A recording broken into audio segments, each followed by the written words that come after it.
السلام عليكم ورحمة الله تعالى وبركاته. كنتمنى تكونوا بخير وعلى خير وما ناقصكم حتى شي خير يا سيدي ربي. كنشكركم بزاف بزاف بزاف على التعليقات الجميلة وعلى دعم القناة وعلى الثقة في القناة. بارك الله فيكم، شكرا شكرا شكرا بزاف بزاف. عافاكم، ما تنساوناش من لايك ومن البارطاج. انا كنت كنقول لكم ما تنساوناش باش يوصل الصوت ديالنا وباش الاكبر عدد ان شاء الله باذن الله. وكالعاده كندخلوا لبعض التعليقات اللي غادي نقراوهم. شكرا بعدا على الدعوات اللي دعيتوا معايا، الله يجازيكم بخير. شكرا على المواساه اللي واسيتوني، ولو ان بعض الناس راه الله يهديهم، هادشي اللي كنطلبوا لهم الله سبحانه وتعالى يهديهم، وهادشي ما كان. كاينه ياسمين عالمه، هذا تعليق ديال ياسمين عالمه: هي الآن تلعب بأوراقها الأخيرة، يعني كتلعب بالأوراق الأخيرة. كنظن أنه عندها أبعاد بعيدة، وهاد السيناريوهات اللي كتلعب راها ملغومة. هي في بزاف ديال اللقطات كتضرب في القضاء، وكلمة جوج كتقول حنا الريافة وكيحضرونا. باختصار تتكلم على، كتهضر على الوطنيه، كتهضر على والتخربيق. الريف في المغرب، والمغرب بريفو بمدنه كلها، بشماله بجنوبه بشرقه بغربه. يعني احنا كلنا مغاربه الحمد لله. عندها اهداف بعيده وبغات تشوه الصوره ديال الاسره المغربيه العميقه اللي ما كيوصلها حتى شي حد. هو ختمات التعليق ديالها بالقول الشهير ديال المرحوم بسطاوي الله يرحمه: بغيت لها عرق هاد السطيطه اللي بقات دوزه بالعاده. هذا على سبيل المزاح، ضحكات ودارت واحد الضحكه ما شاء الله عليها. عائليين الناس بلاتي. هذا التعليق هذا تعليق ديال أمينة أمونة، مشكورة الأستاذة فاطمة. هاد الفيروسات يقتتون على الأخلاق والمبادئ وكيوسخوا الذوق العام للشباب، وكيلوثوا أفكار متابعين ديالهم، وكينشروا لنا قاعدة العقوق ويشتتون الأسر تابعين الدراهم ديال اليوتيوب. ما مبالينش بالنتائج اللي كيوصلوا ليها، وملي كيوصلوا شي نتيجة اللي هي صعيبة كيبداو يدمروا ويبداو يبكيو علينا. احنا كنطالبوا المسؤولين اغلاق قنواتهم ومنعهم من الظهور على اليوتيوب نهائيا، خاصه القاصرات. خجل في مثل هذه القنوات التي تسيء للاسر وتسيء للام، وتدعو للتشتت والتفرقه. مشكوره. هذا كان التعليق ديالها. كاين تعاليق اخرى. هذا عاود محمد من الناظور. هذيك الاولى اللي قلت التعليق ديالها راه حتى هي كذلك من مدينه من الريف. محمد من الناظور قال لك: حنا الريافه كنتبرؤوا من هذه المخلوقه وما كتشرفناش، وهذه باغا تزرع الفتنه ما بين المغاربه. المغرب بريفو والريف في المغرب، وفيه الشمال وفيه الجنوب، كلهم تيقولوا بحال هكا. جزاهم الله خيرا. الحمد لله احنا كلنا اخوه، كلنا خوت والحمد لله. وشوف دابا هاد المصائب الكحله، وتقول لك من اش درنا ليهم وعلاش يديروا لنا هاد الشيء وش بيننا وبينهم، وما عرفتش انا هاد الشيء والله. وشوف دابا الذكاء كتقلب كل شيء هي راسا على عقب. ايوا اخر ما شنو كيقولوا، اخر ما غناتهم كلتهم، خير ما غناتهم كلتهم. هي هازه واحد البنيه ودايره واحد المباشر، وثاني واخده العالم ساتو كتقلب على، قالت لها داك الخضره فينا هي ديك اللعيبه الخضراء، يعني ما كتعرفش النجمه اللي تتوسط العالم المغربي. يوم قالت له فين بقى بحال هكا، هي بغات تقول بان رانا وطنيه ورانا كذا ورانا كذا. احنا ما كنشكو في حتى شي حد، ما قلناش لك واش وطنيه ولا غير وطنيه، ولكن راه سلوكك هو اللي كيدفع على الشك. السلوك ديالك كيدفع للشك. حملك للعلم الامازيغي وواحد العدد ديال الناس اللي كانوا كيطلبوا فيك في بعض اللايفات ديالك اللي تيقول لك ودي شعارنا راه الله الوطن الملك والعلم المغربي يجب لازم احترامه. انت كنتي كترفضي اليوم اللي دخل معك الصحيح وليتي مخيفه ومخلوعه كتقلبي على مبررات وشاده العلم وكذا. وفين هذيك الخضره اللي كانت الخضره ما عارفاش انك عنده نجمه خضراء؟ واش انت كاع الدرجه كاع ما عارفاش العلم فيه تتوسط نجمه خضراء هو اللون ديالو احمر وجمعيه زعما راه غيجمعنا كاملين هذاك اللون. ولكن ملي كيولي كتوسط ديك النجمه راه عالم وماشي الوطنيه هي تورينا العالم ولا ترفعي العالم. الوطنيه هي تحرص على انك تكون عندك غير على القيم، على الاخلاق، على المبادئ اللي كيعيشوا عليها المغاربه. الوطنيه هي ما تنشريش لينا العهر والفساد، ما تتاجروش باللحوم البشريه ديال القصيرات، الدفاع عن القصيرات اللي كتهضروا كتبجحوا ودير قايل لك مداخله. اش غديري مداخله؟ واش دا التليفون اش غديري مداخله؟ شنو زعما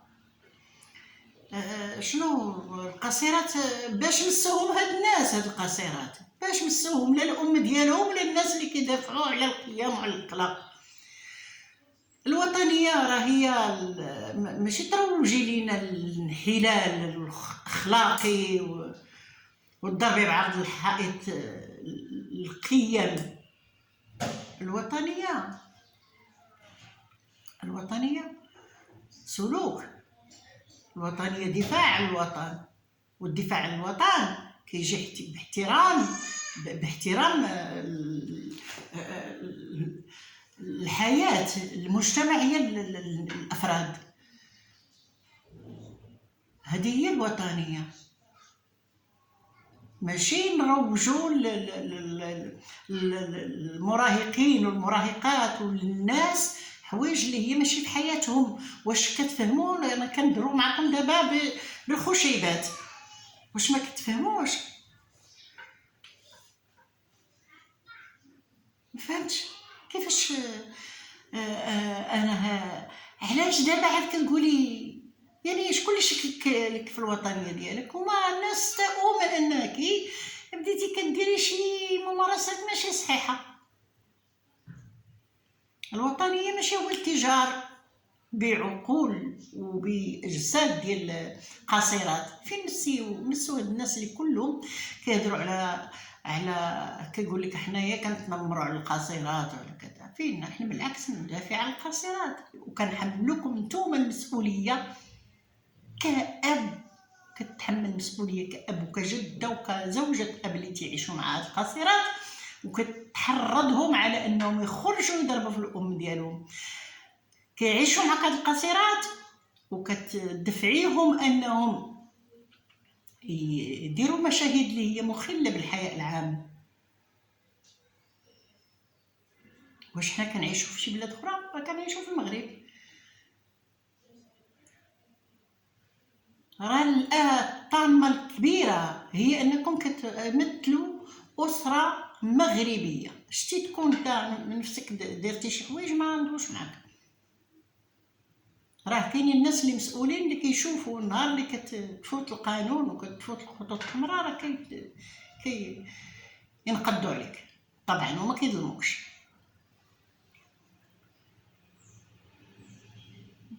واش هادشي كلشي كديروا ما بانش لكم شنو كديروا؟ دابا من كتزيروا عاد كتبداو قال لا العالم ماشي نهزوا العالم ماشي بكل افتخار وبكل اعتزاز.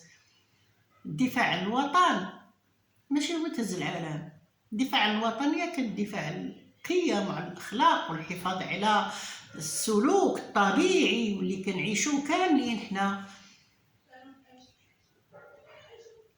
الولاد يلتزموا الحدود ديالهم، البنات يلتزموا الحدود ديالهم. الوطنيه ماشي هي واحد الام كتدافع على ولدها تكعرض ديال قصر. وكتحملها هي المسؤوليه، وكتقول لك هي اللي الوطنيه ماشي هي السب والقذف. ملي كتعرض واحد القصير للاغتصاب وكنبركوا على السب والقذف، وبان هي اللي غرات به، وبان مظلوم، وبان كذا وبان كذا، هذه هي الوطنيه. الوطنيه مسؤوليه. راه كنشوفوا عايش واحد في الزنقه كيدير شي سلوك ماشي هو داك، كنقول له حشوم عليك، عيب، ما خصكش دير بحال هكا. هذه هي الوطنيه، باش تبقى الصوره ديالنا، الصوره ديال بلادنا مزيانه، الصوره ديال بلادنا تكون زوينه، ويبقى راسنا مرفوع امام الامم، امام الدول. كتلقاو الصبا المواثيق الدوليه، حقوق الانسان. فين حقوق الانسان ملي كتولي واحد الام كيتنمروا على بناتها بتحريض من الاب ومن زوجة الاب ومن الجده؟ فين هاد الحقوق ديال الام؟ فين كاينين؟ بغض النظر عن الديانه ديالها، تكون مسلمه ولا مسيحيه ولا يهوديه، بغض النظر عليها، فالام شي حاجه كبيره اللي كيحتفل بها العالم، وراه يلاه داز عيدكم، وبناتها كيضربوا فيها في هذاك النهار، وهي كتضرب فيها بهذاك النهار. واش باش تلتي لينا وطنيتك هي تهزي؟ بلاتي واحد القضيه ملي كدافعوا نتوما على هاد القصيرات، وحنا كلنا ما نسيناش القصيرات، راه ما درناش، حنا كنتقدوا واحد السلوك اللي ما عجبناش، حنا كمغاربه كلنا ما عجبناش، التجاوزات ما كتعجبناش، سواء على القصيرات ولا على البالغين. علاه ملي تجاوزتوا الحدود ديالكم مع الهيئه المنظمه اللي هي مؤسسه القضاء، ما قلناش لكم لا، راه حشوم هادشي، شنو هادشي؟ وملي فيكم كاع هاد الغيره على الوطن، وفيكم هاد المحبه للوطن، وفيكم هاد الدفاع على القصيرات، علاش ما دفعتوش على ديك الطفله اللي كانت تبكي كتغوب، قلت ربي اللي خلقها والام ديالها كتعطينا دروس في الامومه، والام ما عطاتش الحنان وما عطاتش الرعايه الكامله، في حين انها هي مسكينه كانت تخدم بالليل وبالنهار باش توفر لهم لقمه العيش، لان الاب ديالهم ما خدامش. حنا ما نقولوش ليه علاش ما خدامش،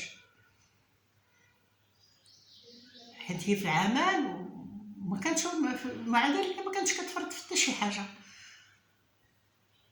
فين هي الامومه اللي كتولي باغا تعطينا دروس في الامومه والعاطف والحنان والحب فين هاد الحب لهذيك البنيه اللي مسكينه كتكرفس، وهو على ما سمعت طايبه من جنابها، والطريقه باش كتردع، والطريقه باش كتلبس، والطريقه يعني هذاك الشيء كلشي كيجي هو انتيا كديري قلتي كتفتح عليه بعض المرات باش يبقاو يلاحظوا عليك الناس، كتفتح عليه بعض السلوكات باش، ولكن داك راه بيبي.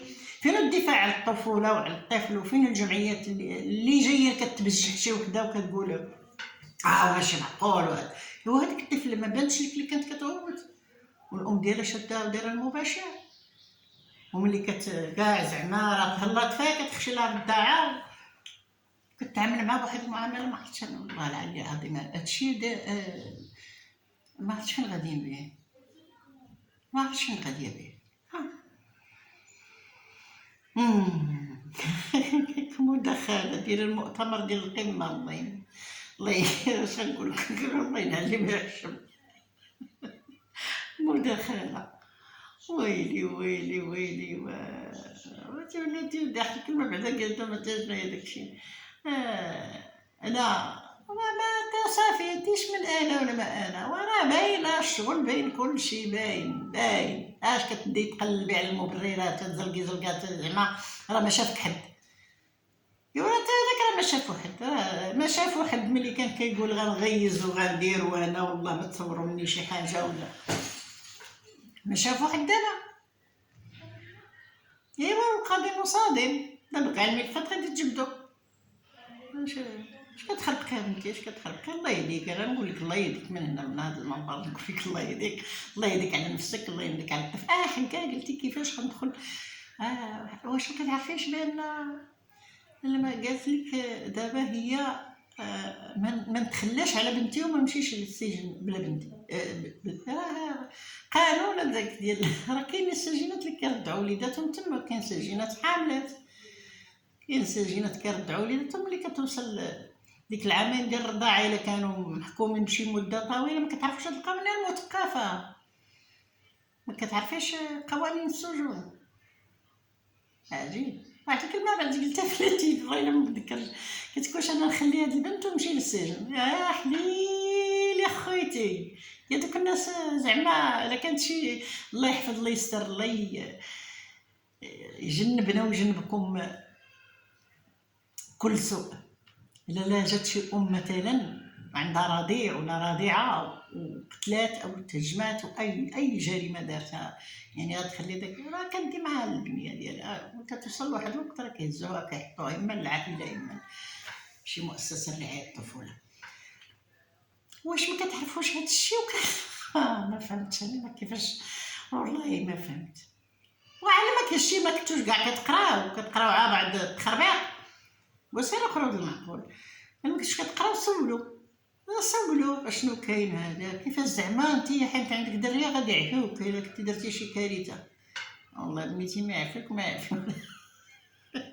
القانون يطبق، القانون الحمد لله اللي عندنا واحد القانون اللي كيضبط كل شيء واللي كيوقف كل واحد عند الحد ديالو. هذا هو اللي كاين. تحيه كبيره للناس ديال القانون وتحيه كبيره للناس ديال القضاء، وكنشكر كل من كيوعي الناس في هذه المساله هذه.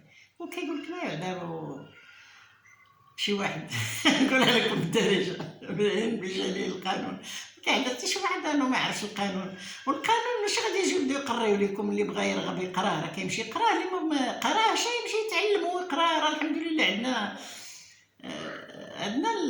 راه دابا المشكله هو هاد نتوما خديتوا مواقع التواصل الاجتماعي او الانترنت بشكل سيء، هو سيف ذو الحدين. مشيتي كتعلم فيه ما ينفعك راه كتمشي مزيان، مشيتي كتعلم ما يدمرك راه كتمشي خايب بيه. نتوما كغلبتوا على الادسنس وعلى الفلوس وضربتوا بعرض الحائط كلشي، وبركتوا على سلوكات اللي فيها الاخلال بالحياء العام، واحد العدد ديال الحوايج، والضرب في القيم والضرب في الامومه والضرب ونشر العقوق ونشر العهر ونشر اللحوم والمتاجره بالبشر، واحد العدد ديال الاشياء اللي كيعاقب على طبع القانون. القادم وصادم كيف ما كيقولوا. كان هذا هو الفيديو ديالي، كنتمنى يلقى الاذان صاغيه. ما تنساوناش من لايككم بالبارطاج، لا يدعي عليكم الى عجبكم الفيديو. والله يهدي الناس، الله يهدي الناس، وحتى دوك الناس اللي كيشجعوا باسم الحداثه وحقوق الانسان راكم فاهمينه غلط.